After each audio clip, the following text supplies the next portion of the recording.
일본에서는 BC급 전범 재판이 딱 하나가 있는데 그게 요코하마 재판이고 오늘 이제 말씀드릴 재판입니다.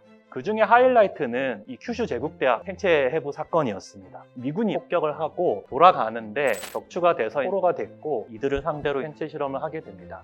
근데 이제 말씀드리고 싶은 포인트는 이겁니다. 동일한 성격의 전쟁 범죄임에도 불구하고 피해자가 누구냐에 따라서 누구는 처벌을 받고 누구는 처벌을 받지 않았던 거죠.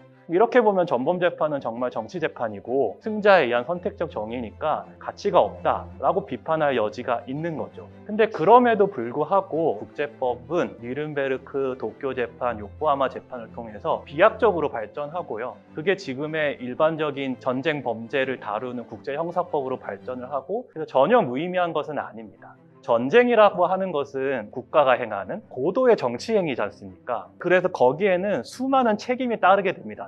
이것에 대해서 이제 죄의 문제라는 책이 있는데 법적 책임이 다가 아니고 독일 국민이 전체가 져야 되는 정치적 책임, 도덕적 책임, 형이상학적 책임까지 있다고 이제 지적을 했는데요. 제 생각도 마찬가지입니다. 전범 재판으로 다룬다는 그 책임은 굉장히 좁고 남는 책임들이 여전히 있다는 것입니다.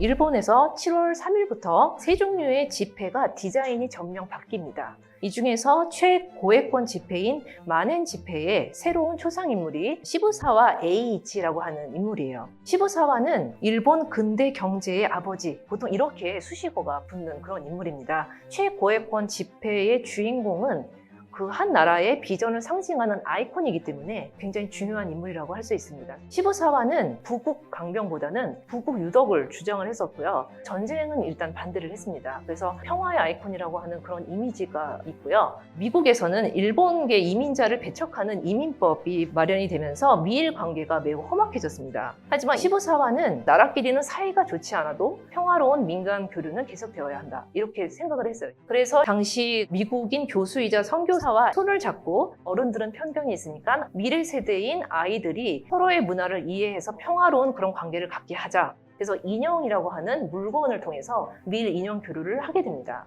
그래서 이런 부분이 일치해서 만엔 지폐의 주인공이 되지 않았나라고 생각을 하고 있습니다.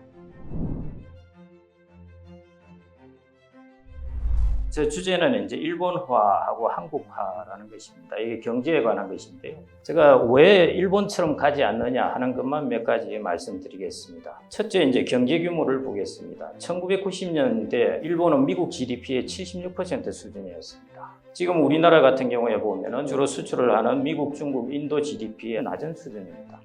제가 왜 이걸 말씀드리냐 하면은 일본은 스스로 자기가 구제하지 않으면 구제해줄 나라가 없다는 것이고요. 우리나라는 우리나라가 구제하지 않더라도 다른 나라의 경기가 아주 좋으면은 얼마든지 살아날 수 있다는 것입니다. 그 다음 두 번째, 우리나라는 로컬 통화이기 때문에 제가 보기엔 밑으로 떨어지는 것도 한계가 있습니다. 일본 같은 경우에는 안전 통화입니다. 그래서 세계 경제가 시끄러우면은 세계 사람들은 일본 엔화를 다 사고 엔화가 강세가 됩니다. 세 번째가 일본의 버블은 주식과 부동산 버블이었습니다. 그것도 어마어마한 수준의 버블이었고요. 우리나라는 부동산이나 그런 부분이 그 정도는 결코 아닙니다. 다만 인구라는 측면에서 보면은 이 부분은 공통적입니다. 지금까지는 다른 선진국에 비해서 아주 낮은 수준입니다. 이제부터 시작을 하게 되고요. 2050년이면 이제 일본과 같아지고 그 이후로는 이제 추월하게 됩니다. 성장은 저성장을 하게 되는데 부채가 많아집니다. 향후 한 20년 동안 많이 높아집니다. 그래서 저는 이제 결론은 우리나라는 일본화의 길은 걷지 않는데 우리나라만의 길은 걸을 것이라는 것입니다.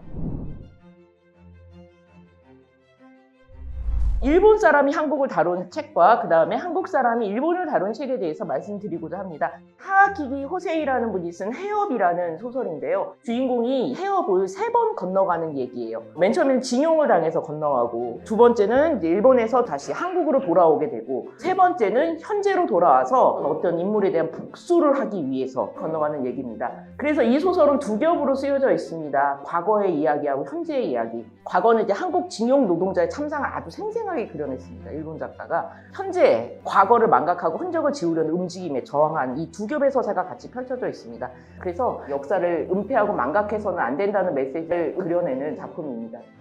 마지막 작품은 배삼식이라는 희곡 작가가 쓴 1945년이라는 작품입니다. 이 소설의 중심이 되는 이야기는 명숙과 미츠코라는 한국인 여자와 일본인 여자입니다. 이 미츠코라는 일본 여자는 지금 조선인 남자 아이를 가지고 있어요. 근데 이제 일본인은 절대 안 태워줘요, 그 기차에. 그러니까 이 명숙이 거짓말을 해요. 얘가 조선인이다. 근데 벙어리다. 그래가지고 얘 동생이라고 데리고 가요. 근데 이제 들통이에요.